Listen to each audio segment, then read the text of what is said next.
Welcome to Calm Mind English. There are moments that seem small from the outside, but they stay loud inside your mind. Maybe you said one sentence in a strange way, missed a simple detail, replied too late, or acted differently from how you wanted to act. The day moves on, people continue with their lives, and nothing serious happens. But later, when the room becomes quiet, your mind returns to that moment as if it is still unfinished. Tonight, we are talking about why your mind keeps replaying small mistakes. This kind of replay can feel confusing because the mistake itself may not be big. You may even know that it is not a real problem. Still, your mind opens the scene again, checks it again, and asks what you should have done differently. It might happen while you are lying in bed. Your body is tired, the lights are off, and you are ready to rest. Then one small memory appears without warning. You remember the look on someone's face. You remember your own voice. You remember a pause in the conversation, a message you sent, or a small decision that now feels wrong. In the moment, it may have passed quickly. Nobody stopped you. Nobody said anything harsh. The world did not change because of it. But your mind does not always measure events by their real size. It measures them by emotional heat. A small mistake with a little embarrassment can feel bigger than a larger problem that had no shame attached to it. This is why one awkward sentence can stay longer than 10 normal conversations. The calm parts of the day leave quietly. The uncomfortable part keeps asking for attention. At night, the mind has fewer distractions. During the day, you have tasks, sounds, people, movement, and screens. These things keep your attention busy. But when the day ends, the mind starts sorting through what happened. It looks for unfinished emotional moments. It looks for anything that felt unsafe, unclear, or unresolved. A small mistake can become one of those unfinished moments. You may think you are trying to solve the problem, but often you are not solving anything anymore. You are only touching the same emotional bruise again and again. The mind says, let's review this one more time. It promises that one more review will bring relief. But after the review, the feeling often becomes stronger. You notice another detail. You imagine another possible reaction. You wonder if someone misunderstood you. You wonder if they are still thinking about it. Most of the time, they are not. This is one of the quiet truths about small mistakes. They feel private and huge to the person who made them, but they are usually small and forgettable to everyone else. Other people are also busy inside their own minds. They are thinking about their own work, their own family, their own tiredness, their own words, their own problems. The sentence you keep replaying may have passed through their day like a small sound in the background. Still, your mind may treat it as important because it touched your sense of self. It was not only, I made a small mistake. It became, what does this say about me? That second question is what gives the memory power. A small mistake becomes heavy when it feels like evidence. Evidence that you are awkward. Evidence that you are careless. Evidence that you are not as capable, calm, or mature as you hoped. But a mistake is not a full story. It is one moment. It is one human action inside a long day. When your mind keeps replaying it, it is not because you are weak. It is because your mind is trying to protect you from repeating discomfort. It is scanning the past to prevent future pain. The problem is that protection can become pressure. Imagine someone coming home after a normal day. They take off their jacket, eat something simple, and finally sit down. Everything seems quiet. Then they remember a meeting from the afternoon. They had answered a question too quickly. Their words were not wrong, but they were not smooth. At first, it is just a memory. Then the mind adds meaning. Maybe I sounded foolish. Maybe they noticed.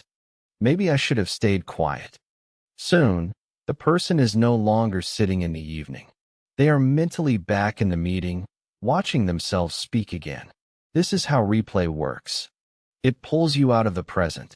and places you inside a scene that has already ended. The body may be safe, but the mind acts as if the moment is still happening. The first step is to see the difference between review and replay. Review is useful. It is simple and limited. You look at what happened, learn one clear lesson, and move forward. Replay is different. Replay has no clear ending. It repeats the same scene, adds more fear, and makes the mistake feel larger than it was. Review says, "Next time, I can speak more slowly." Replay says, "Why did I do that? What is wrong with me? What if they remember?" Review gives you direction. Replay keeps you trapped in emotional noise. You do not need to force your mind to stop immediately. That often creates more tension. A softer way is to name what is happening. You can say to yourself, "This is a replay, not a problem I can solve right now." That sentence creates a little space. It reminds you that the memory is active, but the event is over. The mind may still return to the scene. That is normal. But each time you notice it, you can gently bring the mistake back to its real size. It was one moment. It was uncomfortable, but it was not a disaster. It may have taught you something, but it does not need to define you. Small mistakes feel loud when the mind is tired, lonely, or overstimulated. They feel louder when you have been trying hard to hold yourself together all day.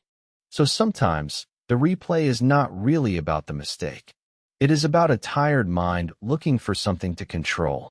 When life feels uncertain, the mind may choose one small event and keep working on it. It feels easier to analyze one sentence than to face a larger feeling you cannot fully name. This is why rumination often appears at the end of the day. The body slows down, and the mind finally has space to show what it has been carrying. You may think the answer is to become a person who never makes awkward mistakes. But that person does not exist. People speak imperfectly. People forget small things. People send messages they later want to edit. People misread situations and learn from them. The goal is not to erase mistakes from your life. The goal is to stop letting every small mistake become a courtroom in your mind. You do not need to judge yourself for every detail. You can notice, learn, and return to the present. A small mistake can stay small. A strange sentence can simply be a strange sentence. An awkward pause can simply be an awkward pause. The mind may ask for another replay, but you do not have to follow it every time. You can let the scene fade without finishing every question. Some questions do not need a final answer. They only need less attention. And when you practice this, slowly, your evenings can become quieter. Not because you never make mistakes, but because your mind learns that small human moments do not need to be punished for hours. The replay begins because your mind wants safety, but safety does not come from endless checking. It comes from learning that you can make a small mistake and still continue your life with steadiness. The next reason your mind replays small mistakes is social safety. Human beings are deeply sensitive to how they are seen by others, even when they do not want to admit it. A small mistake in private may feel annoying, but a small mistake around other people can feel much stronger because it touches belonging. You may replay a conversation not because the words were important, but because another person was there to witness them. The mind checks their face. It checks their tone. It checks the timing of their response. It tries to read meaning from tiny details. A short silence becomes suspicious. A neutral expression becomes a possible judgment. A delayed reply becomes a sign that something went wrong. This does not mean you are imagining everything on purpose. It means your mind is built to notice social signals. Long ago, belonging was not only emotional. It was survival. Being accepted by the group mattered. Being rejected could be dangerous. Modern life is different, but the nervous system still reacts strongly to possible social pain. So when you say something awkward, your mind may treat it as a threat to connection. It asks, "Did I damage how they see me?" This question can feel urgent, even when the situation is small. Think of someone who sends a message to a coworker. The message is polite, but after sending it, they reread it 5 times. One word now feels too direct. One sentence feels too cold. The ending feels strange. The coworker may simply be busy, but the mind fills the empty space with stories. Maybe they are annoyed. Maybe I sounded rude. Maybe I should send another message to explain. The person is not only reviewing grammar. They are checking whether they are still safe in the relationship. This is why reassurance can feel good for a short time. If someone says, "It was fine," the mind relaxes. But if the habit is strong, the relief does not last. Soon, the mind asks another question. Did they really mean it was fine? Were they just being polite? What if they noticed but did not say anything? The loop continues. Because the mind is looking for perfect certainty about another person's thoughts. But perfect certainty is not available. You cannot fully know how every person interpreted every small moment. You can only make a reasonable estimate. A reasonable estimate is usually enough for daily life. But an anxious mind wants more than enough. It wants complete proof. This is where replay becomes exhausting. The mind tries to protect your social image by studying the past. It believes that if it can understand every detail, it can prevent future embarrassment. But people are not math problems. Conversations are not perfect recordings. Social life always includes small misunderstandings, uneven moments, and unclear signals. Trying to remove all uncertainty from human interaction will make your mind tired. There is another hidden part of this. Sometimes, replay is connected to high personal standards. You may want to be kind, careful, professional, intelligent, calm, or easy to be around. These are not bad values. But when your standards become too tight, even a tiny mistake feels like a failure of identity. If you value kindness, one slightly impatient tone can bother you all night. If you value competence, one small error can feel humiliating. If you value being calm, one emotional reaction can feel like proof that you have lost control. The pain is not only from the mistake. The pain comes from the gap between who you wanted to be and how you acted for one moment. That gap can feel personal. But being a kind person does not mean every tone is perfect. Being competent does not mean every action is clean. Being calm does not mean you never react. A value is a direction, not a flawless performance. When you forget this, the mind turns values into pressure. A healthier way to respond is to separate responsibility from self-attack. Responsibility says, "I can learn from this." Self-attack says, "This proves something bad about me." Responsibility helps you repair what needs repair. Self-attack keeps you stuck after the repair is no longer needed. If you truly hurt someone, you can apologize. If you made a small practical error, you can correct it. If you only had an awkward moment, you can allow it to pass. Not every uncomfortable feeling requires action. Sometimes, the feeling is only your social nervous system calming down. You can imagine the mind as a careful guard standing at the door of belonging. It notices every possible threat and tries to protect you. But a guard who reacts to every small sound will keep the whole house awake. Your job is not to hate the guard. Your job is to teach it what is actually dangerous and what is only ordinary human noise. A short silence is not always rejection. A neutral face is not always judgment. A small awkward moment is not always a damaged relationship. The more you practice realistic interpretation, the less power the replay has. You can ask, what is the most ordinary explanation? Maybe the person was tired. Maybe they did not notice. Maybe the moment felt bigger to me because I was already tense. This question does not deny your feeling. It balances it. Your mind may offer the harshest explanation first because it wants to be prepared. But the harshest explanation is not always the truest one. When the replay begins, try to notice whether you are seeking learning or certainty. Learning is possible. Certainty about another person's private thoughts is usually not. You can learn to pause before speaking next time. You can learn to reread a message once, not 10 times. You can learn to repair when repair is needed. But you do not need to chase every imagined opinion. People are allowed to see you as human. You are allowed to have uneven moments in front of others.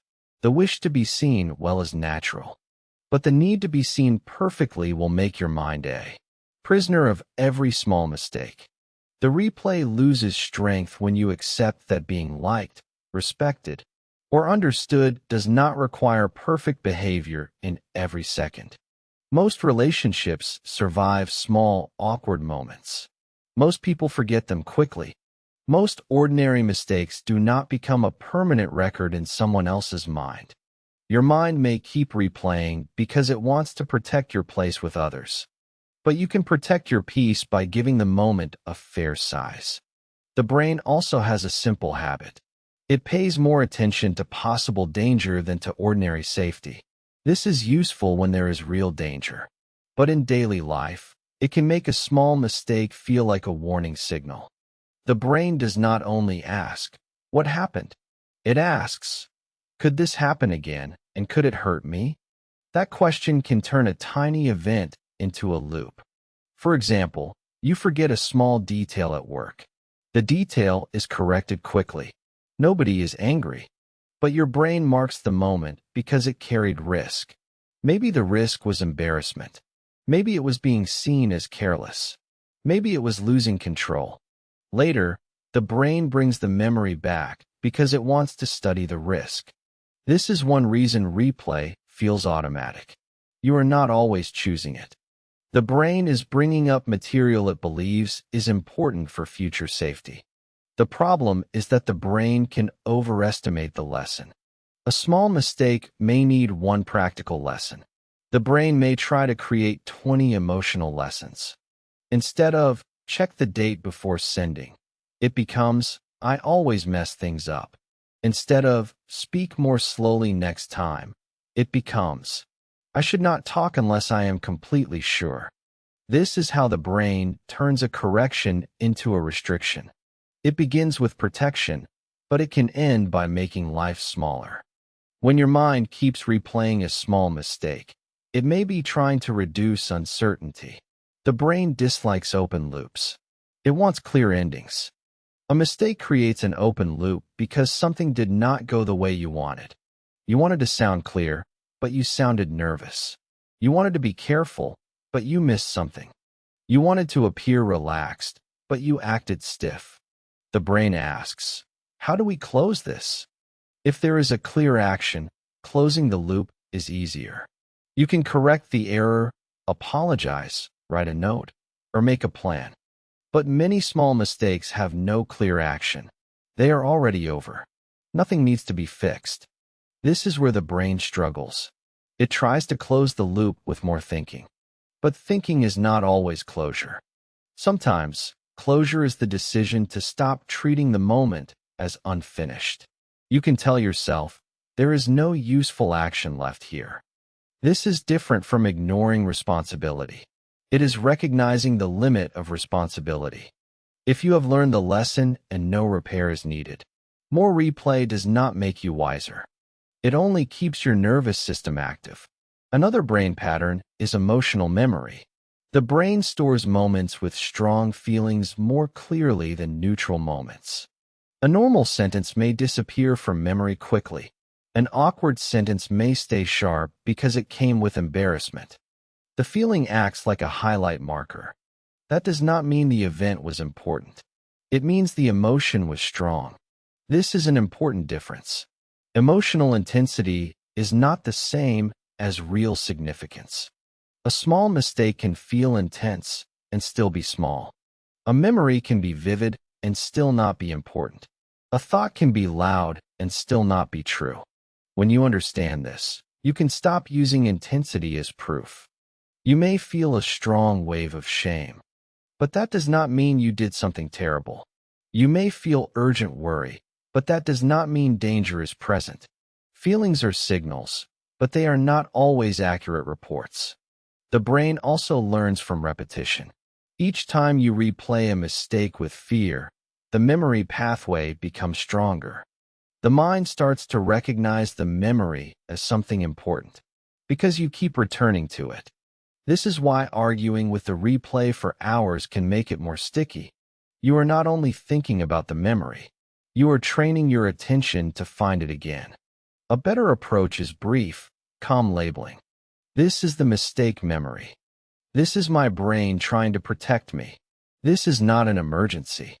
Then gently shift to something physical or present. The room, the floor, the task in front of you, the sound around you. You are not pretending the memory does not exist. You are teaching the brain that the memory does not need a full alarm. Over time, the brain learns from your response. If you react to every replay with panic, the brain receives the message that the memory is dangerous. If you respond with calm limits, the brain slowly receives a different message. This is uncomfortable, but it is not dangerous. This is unpleasant, but it is not urgent. This is a memory, not a command. One useful way to work with the brain is to create a small final note. For example, after a mistake, you can write one sentence. Next time, I will slow down before answering. Then stop. Do not write 10 pages of self-judgment. Do not create a long list of every possible flaw. Give the brain one clear lesson. A clear lesson helps the brain feel that the loop has an ending. The mind often replays because it does not trust that you have learned enough. A simple note can show it that the learning is complete. You can also ask, what would be useful for tomorrow? This question moves the mind from punishment to preparation. Punishment looks backward with blame. Preparation looks forward with clarity. The brain is more willing to release a mistake when it knows what to do next. But the next step must be small and realistic. If your conclusion is, I must never make this mistake again, the brain will become tense. If your conclusion is, I will pause and check once, the brain has something practical to use. Small mistakes need small lessons. When the lesson becomes too large, the mistake becomes too powerful. A quiet mind is not a mind that never notices mistakes. It is a mind that knows how long a mistake deserves attention. Some moments deserve 5 minutes. Some deserve one repair. Some deserve one clear adjustment. Very few small mistakes deserve the whole night. The replay may come from the brain's attempt to protect you, but you can teach your brain that protection does not have to mean endless review. You can learn, close the loop, and let the memory become ordinary again. The body also plays a role in mental replay. Rumination can feel like a thinking problem, but often the body is involved. When you make a mistake, even a small one, your body may react before your mind can explain it. Your shoulders tighten, your stomach pulls in, your chest feels heavy, your face may become warm. These reactions can happen because embarrassment and stress are physical states, not only thoughts. After the moment passes, your mind may move on, but your body may still carry tension. Later, that tension can bring the memory back. The body says something is still active. The mind then searches for a reason. It finds the mistake. This is why you may replay something more when you are tired. A tired body has less capacity to settle stress. Small events leave a stronger trace. Sleep also matters. When you are low on rest, the brain becomes more sensitive to negative information. The body has less patience, and the mind has less flexibility. A small mistake that would feel manageable in the morning can feel serious at night. This does not mean the mistake changed. It means your state changed. Your nervous system is like the background volume behind your thoughts. When the volume is high, every small thought sounds louder. A mistake replay is often a sign that the background volume is high. You may try to fix this by thinking more carefully, but if the body is tense, thinking can become sharper, faster, and more repetitive. The mind tries to solve what the body is actually feeling. This is why physical calming can help. not as a magic solution, but as a way to lower the volume. You might stand up and stretch your neck. You might drink water slowly. You might step away from the screen. You might walk for a few minutes. These actions do not answer every thought. They tell the nervous system that the present moment is safe enough. When the body softens, the thought often loses some force. A person may lie in bed replaying a mistake for 30 minutes. Then they get up, wash their face, and sit quietly for a moment. The mistake is still there, but it feels less sharp. Nothing about the past changed. The body changed. This is important because many people try to fight rumination only with logic. They say, "This is not a big deal." That may be true, but the body may not believe it yet. The body believes repeated safety more than quick arguments. If your muscles are tight and your breathing is shallow, the mind receives signals that something is wrong. It keeps looking for danger. When you create a calmer physical state, the mind has fewer alarm signals to explain. This does not mean you need a long routine. It can be simple. Relax your jaw. Lower your shoulders. Unclench your hands. Feel your feet on the floor. These small adjustments bring attention back into the present. They remind the body that the mistake is not happening now. The phrase, "not happening now," can be useful. The memory is happening in the mind, but the event is not happening in the room. Your body may react as if you are still there, still speaking, still being watched, still making the error. But you are here now. The more clearly the body feels the present, the less powerful the replay becomes. There is also a connection between hunger, caffeine, and replay. When the body is unsettled, the mind can become more reactive. Too much caffeine can make small worries feel urgent. Hunger can make emotions feel sharper. Long hours without rest can make the brain search for problems. So sometimes, the most honest answer is not deep psychology. Sometimes, you need food, sleep, water, or a break from stimulation. This may sound too simple, but simple does not mean weak. The mind lives inside the body. When the body is strained, thoughts often become strained too. Consider a normal evening after a long day. Someone comes home after working, answering messages, taking care of family needs, and holding many small responsibilities. They finally sit down, but their body is still tense from the whole day. Then one memory appears, a small mistake from the morning. Because the body is tired, the mistake feels heavier than it deserves. The person thinks the mistake is the problem, but the larger problem is overload. The mind chose one mistake as the place to put all the tension. This is why the same memory may feel different after sleep.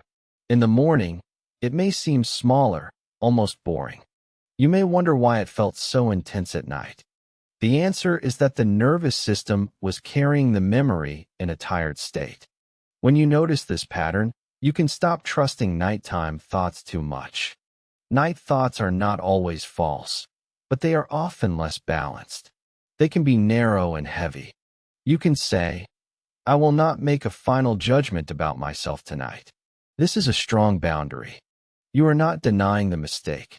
You are choosing not to evaluate your whole character when your body is exhausted. Some thoughts should wait until morning. The body also needs completion. Stress creates energy. If that energy has nowhere to go, it can become mental repetition. A short walk can help complete the stress cycle.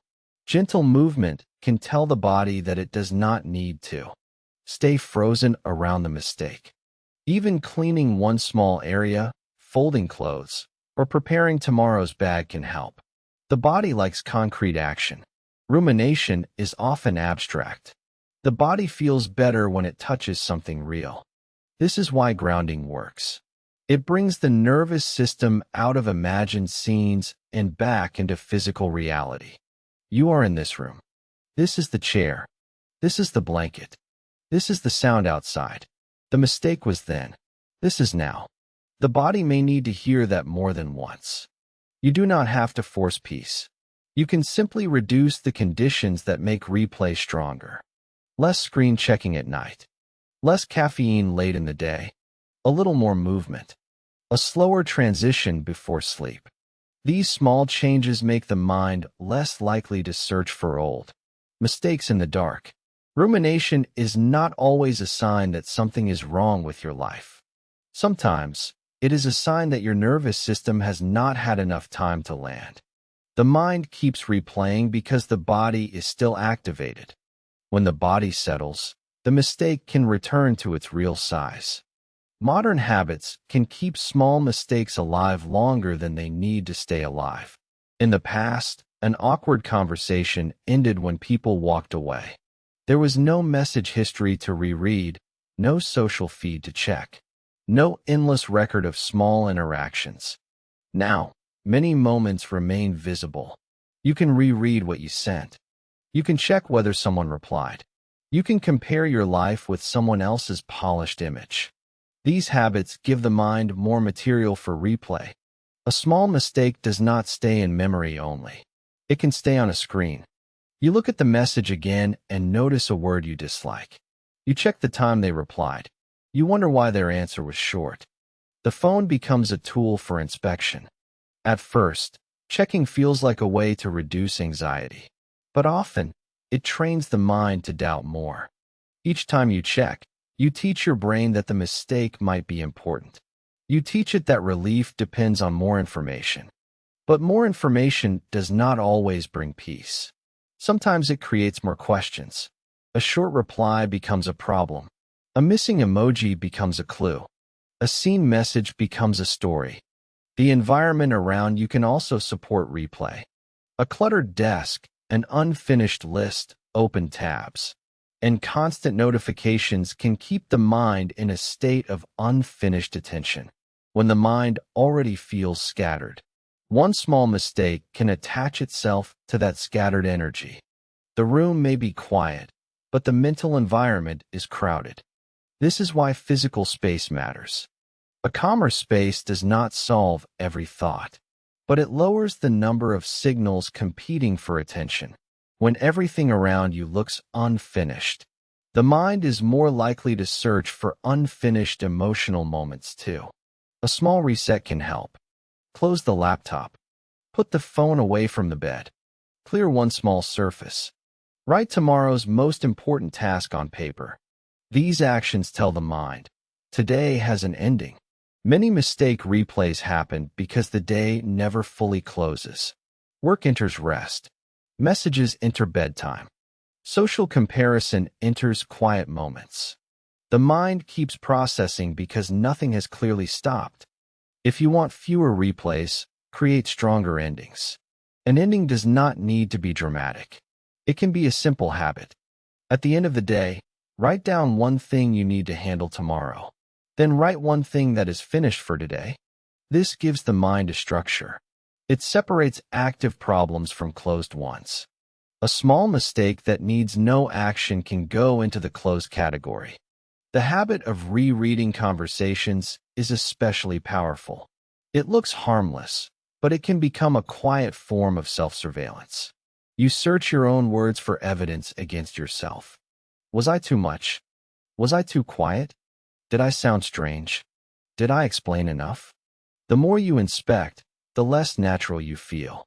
Human communication is not meant to be analyzed like a legal document every night. It is imperfect, alive, and sometimes uneven. When you review every sentence too closely, you remove the normal softness of conversation. You start expecting yourself to speak like a perfectly edited script. But real people do not speak that way. They pause. They repeat. They choose imperfect words. They change direction while talking. That is not failure. That is ordinary speech. Social media can make this worse because it shows edited versions of other people's lives and words. You see clean posts, confident captions, and smooth images. Then you compare your raw moment to their finished presentation. Your small mistake feels larger because it sits next to someone else's polished surface. But you are comparing different things. Your inside is not the same category as their outside. A polished image does not show the awkward moments before it. It does not show the deleted sentence, the second attempt, the doubt, or the quiet insecurity. When you remember this, comparison loses some power. Your environment includes what you allow into your attention. If your attention is full of perfection, your mistakes will feel unacceptable. If your attention includes real life, your mistakes feel more human. You can design your environment to support release. Keep fewer conversations open at night. Do not reread messages unless there is a real practical reason. Avoid checking social media when you are already emotionally sensitive. Give your mind fewer chances to reopen old scenes. This is not avoidance. It is mental hygiene. Just as you would not keep touching a small cut and expect it to heal, you cannot keep checking a small mistake and expect it to fade. Attention keeps things alive. What you repeatedly inspect becomes more important to the brain. So the question becomes simple. Do you want to feed the replay, or do you want to let it lose energy? Letting it lose energy can feel strange at first. The mind may say, but we have not solved it yet. You can answer, there is nothing useful left to solve. Then choose an environment that supports that answer. Turn the screen down. Move into a quieter space. Do one ordinary physical task. Let the day close. The mind needs signals. It needs to know when a moment is over. If your habits keep reopening the moment, the mind will keep treating it as active. If your habits help close the day, the mistake has less room to repeat. Small mistakes grow in open loops, constant checking, and comparison. They shrink in simple spaces, clear endings, and fewer inspections. You do not have to control every thought. You can design the conditions around your mind so the thought has less fuel. At some point, healing from small mistake replay means changing the way you understand yourself. The goal is not to convince yourself that every mistake is fine. Some mistakes need correction. Some moments need honesty. But most small mistakes do not need a full identity crisis. A small mistake is information. It is not a verdict. It may tell you to slow down, listen better, prepare more carefully, or rest sooner. But it does not tell you that you are a bad person. The mind often jumps from action to identity. I made a mistake becomes I am careless. I sounded awkward becomes I am embarrassing. I forgot something becomes I cannot trust myself. This jump is where suffering grows. You can interrupt it by keeping the mistake at the level of behavior. The behavior was imperfect. The moment was uncomfortable. The result was not ideal. But the self is larger than the moment. You are not a single sentence. You are not one missed detail. You are not one strange pause in a conversation. You are a whole person moving through many ordinary days, learning in small ways. The mind may want a perfect record because it believes perfection will protect you. But perfection is not the same as peace. A perfect record is impossible to maintain. Peace comes from knowing that you can handle imperfection without turning against yourself. This is a practical skill. The next time a small mistake returns, try a three-part response. First, name the event plainly. I said that sentence awkwardly. I forgot to check that detail. I replied in a way I do not love. Keep it plain. Do not add insults. Second, take one lesson if there is one. I can pause before answering. I can check once before sending. I can ask for clarification next time. One lesson is enough. Third, close the loop. This does not need more punishment. This final sentence matters because the mind may confuse punishment with responsibility. Punishment says, if I feel bad long enough, maybe I will become better.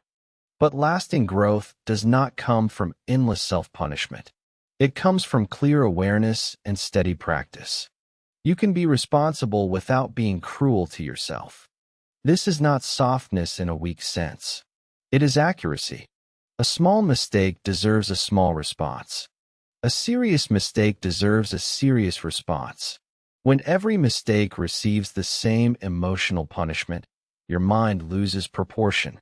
Proportion is one of the keys to peace. You can ask, how much attention does this actually deserve? Maybe it deserves 10 minutes. Maybe it deserves one apology. Maybe it deserves one note for next time. Maybe it deserves nothing more.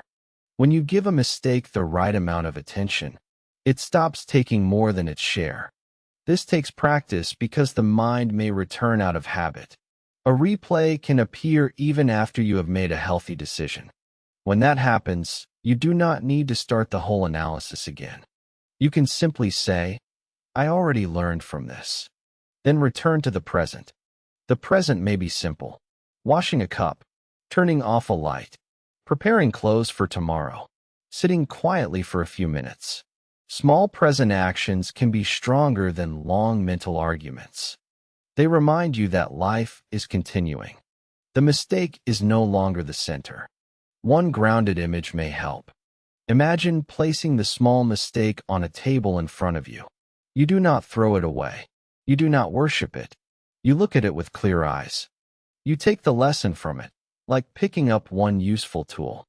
Then you leave the rest on the table and walk out of the room. You do not have to carry the whole table with you. This is what release often means. It is not pretending nothing happened. It is refusing to carry more weight than the moment requires. Small mistakes will continue to happen because you are living, speaking, working, trying, and connecting with people. A life with no awkward moments would be a life with very little movement. The aim is not to become untouched by mistakes. The aim is to recover your sense of proportion faster. You can make a mistake and still be trustworthy. You can feel embarrassed and still be safe. You can learn from a moment without living inside it. Tonight, if your mind brings back something small, try not to enter the replay immediately. Notice it. Name it. Take one lesson if needed. Then return to where you are. The room around you is real. The bed, the floor, the quiet light, the ordinary sound of the evening. The mistake happened in a moment that has already passed. A simple truth is this. Not every memory that returns needs to be followed. Let the small thing be small.